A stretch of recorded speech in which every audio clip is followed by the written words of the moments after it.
श्री गणेशाय नमः। मैं कृष्णा गौड़ मारवाड़ी व्रत कथा में आपका स्वागत करती हूँ। अब पुरुषोत्तम मास के 15वें अध्याय के बारे में बताने जा रही हूँ। श्री नारायण बोले, हे नारद जी, भगवान के साक्षात दर्शन करते हुए सुदेव ब्राह्मण गदगद वाणी से भक्त वत्सल भगवान श्री कृष्ण की स्तुति इस प्रकार करने लगे। हे देवताओं के देवता, त्रिलोकी को अभय देने वाले प्रभु, सबके ईश्वर, आपको नमस्कार है। मैं आपकी शरण में आया हूँ। हे प्रभु, मैं दुखी दीन आपका भक्त हूँ। आप सबके बांधव है, मेरी आप क्यों उपेक्षा कर रहे हो।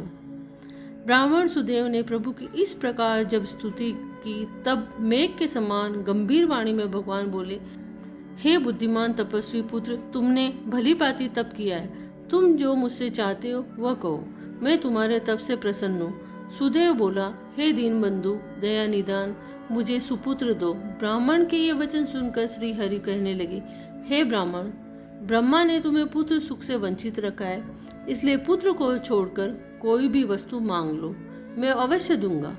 श्री हरि के वचन सुनकर कटे हुए पेड़ की तरह ब्राह्मण गिर पड़ा। सुदेव ब्राह्मण की पत्नी अपने पति की पुत्र प्राप्ति की इच्छा पूरी होती न देखकर धरती में उसे पड़ा देखकर रोने लगी। बट बड़ी कठिनाई से धैर्य धारण कर अपने गिरे हुए पति से बोली, हे नाथ, उठिए। क्या मेरा वचन भूल गए। विधाता ने जो भाग्य में सुख दुख लिख दिया, वह कर्मों के अनुसार उसे मनुष्य भोगता है। हे पतिदेव, पुत्र की अभिलाषा और उससे उत्पन्न विषाद छोड़कर उठिए और श्री हरि से संबंध जोड़कर भक्ति का आश्रय लीजिए।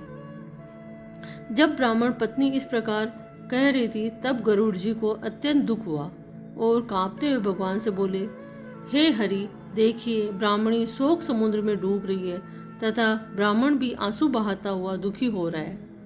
हे दीन बंधु, दया के समुद्र, आज आपकी ये दया कहाँ गई जो भक्तों पर रहती है।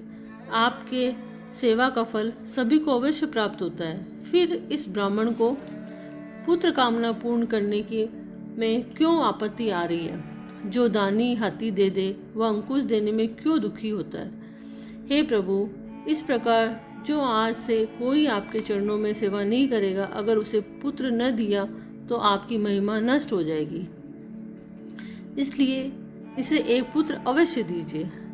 भक्त सुदामा आपकी आराधना से पूर्ण सुखी बन गया था। आपकी कृपा से ही गुरु संदीपन को मरे हुए पुत्र की पुनः प्राप्ति हुई। पति पत्नी पुत्र की इच्छा से आपकी शरण में आए हैं।